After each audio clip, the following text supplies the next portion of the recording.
in all honesty, she should be dead from 2 dogs attacking her. Now at 6 o'clock, this 16-month-old girl is lucky to be alive after her mom says she was attacked by 2 dogs right outside their apartment. And the mom also told us that she's complained about these dogs before. Plus, we were very relieved to know that this man is no longer on the street. Family members say they're relieved that this man is back in jail after he allegedly randomly punched 2 people within minutes of each other in Southeast Portland, including a 69-year-old woman. What his future holds in a live report.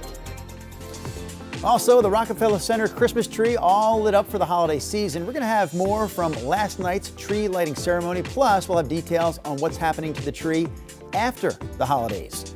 The 6 o'clock hour sunrise starts right now.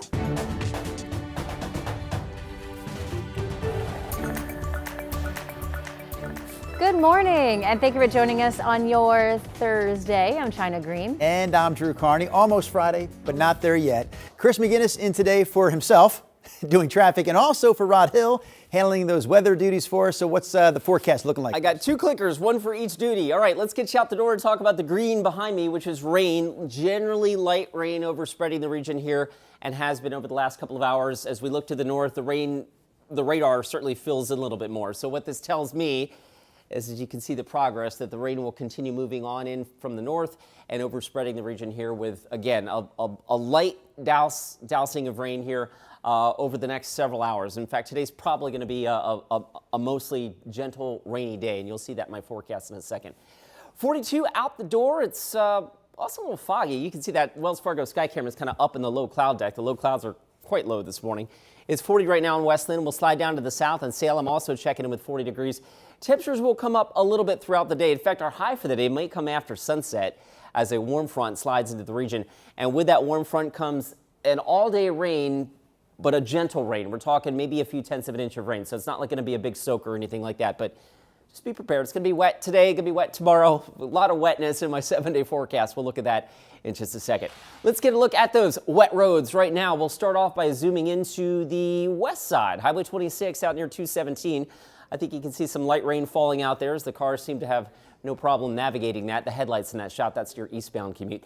We'll switch gears and take you down to the Twilliger curves. A little rainy there as well. So far, no big freeway trouble out there just yet. We're off to a good start, driving along at a speed limit clip on this Thursday morning. All right, sounds good, Chris. Let's get to our top story here at 6 o'clock. The man accused of randomly punching at least 2 people, including a 69-year-old grandmother in Southeast Portland, pleaded not guilty in court on Wednesday. So investigators say that 24-year-old suspect delivered those attacks just minutes apart. Sunrise reporter Corey Johnson is live outside the Multnomah County Courthouse with the latest on these cases. Corey, good morning.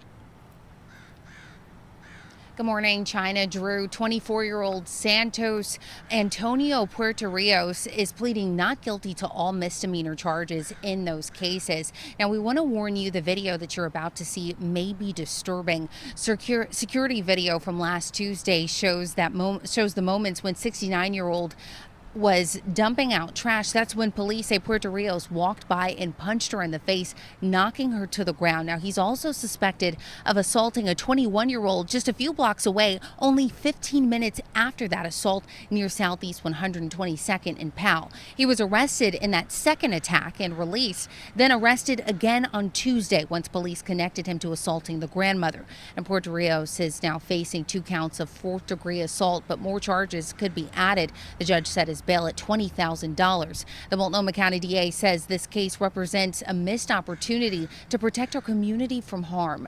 Now, the city's Office of Violence Prevention offers a free self-defense class every month at the Midland Branch Library. Those who lead the class say it's a helpful resource that gives peace of mind when cases of random attacks happen.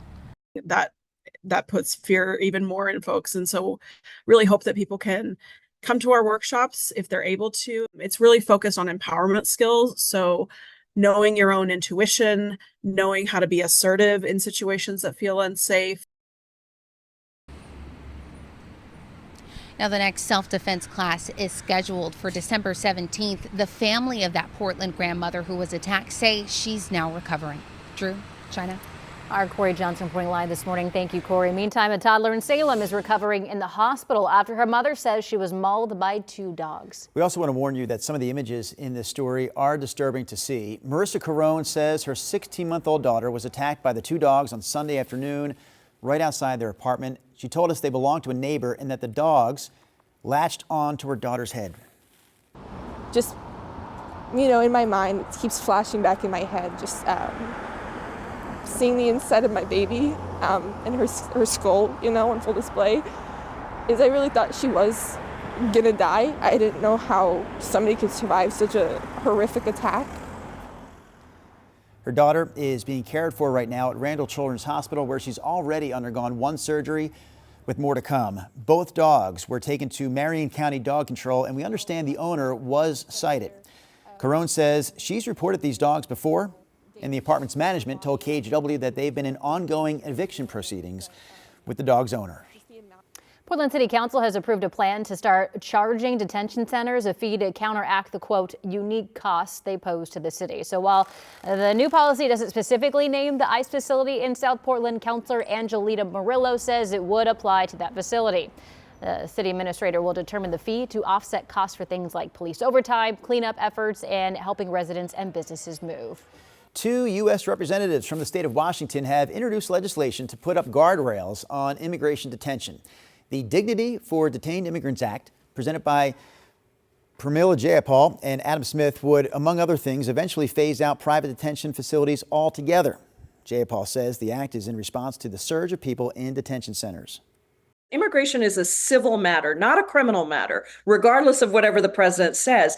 And yet, these facilities have been turned into essentially jails with horrific conditions, rotting food, no water, unsanitary conditions, no ability for people to get the due process that they desperately need and are due by our Constitution. Jayapal says more than 66,000 people are detained right now. She also says 73% of those people have no criminal convictions. Along the Oregon coast, the Coast Guard rescue helicopter has returned to the city of Newport following a federal judge's ruling last week. So around Halloween, the Coast Guard helicopter was moved 70 miles south to North Bend. Lincoln County and the Newport fishermen's wives sued the federal government to have it returned. A judge issued a temporary order directing DHS Secretary Kristen Noem to return the aircraft. The city reported it was back in its usual spot yesterday. The next hearing is scheduled for Monday in Eugene. The Trump administration has launched immigration raids in New Orleans and also in Minnesota, in both Minneapolis and St. Paul. President Trump also went on the record specifically saying he wants people of Somali origin out of the U.S. I don't want them in our country, I'll be honest with you. Okay? Somebody would say, oh, that's not politically correct. I don't care. A senior law enforcement source told NBC News that ICE is not targeting Somalis, but also added federal agents will arrest anyone that's violated the country's immigration laws. Meanwhile, Oregon's Senate Majority Leader, Casey Jama, who immigrated from Somalia himself, released a statement saying in part, quote, this administration has no interest in a lawful, efficient, and accountable U.S. immigration system driven by racism and Islamophobia. He says they're sowing fear and hostility. People impacted by the 2020 Labor Day wildfires only have a few weeks left to submit new applications for the Homeowner Assistance and Reconstruction Program. The program helps homeowners rebuild, repair, or buy a new home, as well as reimburse out-of-pocket expenses they may have had while recovering. People have until the 31st to fill out the eligibility questionnaire. 5,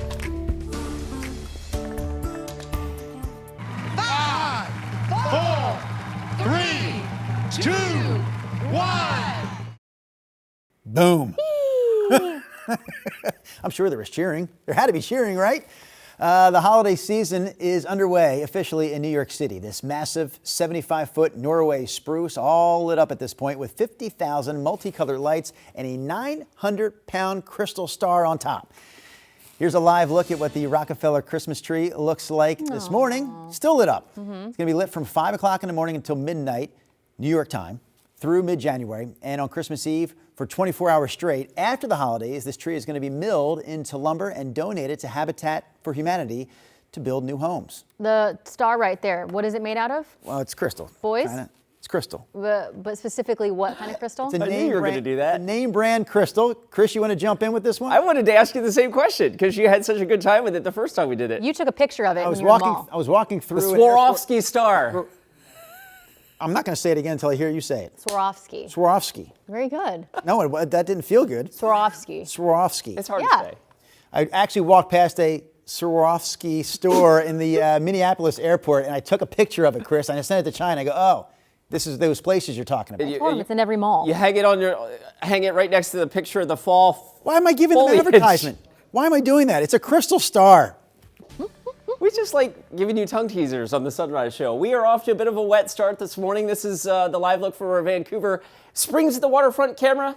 Tippy top of the interstate bridge there off in the distance. Cars there look like they're getting around just fine. Reporting some light rain at Pearson Airfield. It's 42 degrees. And then we hop over the river. PDX also reporting some light rain. And there you go. Radar showing generally light rain here in the northern part of the Willamette Valley and up in the southwest Clark County, or actually in the southwest Washington. Here's the progress the rain has made over the last 3 hours. It is generally a gentle light rain, but it's going to rain for hours, and you'll see that with Futurecasts. East side of the state may see some wet snowflakes mixed in early on, but temperatures for you folks will also be coming up, so that snow levels will be rising across that part of Oregon as well. Futurecast at lunchtime, again, generally light rain for us here in Vancouver, Portland. And the farther south you go, the lighter the rain will be. But I'll show you real quick here. We're not talking about, despite the fact that it's going to rain for most of the day, we're not looking at overwhelming amounts of rain here. Maybe 2-3 of an inch of rain here in Portland and points north, and lesser amounts to the south. Salem probably gets a little bit more than that. But the point is, the variance here is more to the north, less to the south, and that's the way today shakes out. All right, temperature-wise, we're waking up to temperatures in the low 40s right now. We won't go very far today, but watch this. As the warm front comes on through, the temperatures actually rise overnight, so that we'll be waking up to readings that are probably a good 5-6 degrees warmer tomorrow morning than today. I want to introduce you to Jack. Jack is today's KGW Pet of the Day. What a sweetie there. If you want to get a proper sunrise shout out to your favorite four-legged friend, or any pet for that matter, send your photo to petoftheday@kgw.com. We'd be thrilled to do that for you. All right, real quick look at our 7-day forecast. Rainier tomorrow. We get a break, I think, Saturday, and then Sunday also looks quite wet, as does Tuesday and Wednesday. We'll look at that in more detail in just a few. Swarovski. She's still trying to teach me how to say that word, Chris. My goodness. Thank you for that 7-day, though.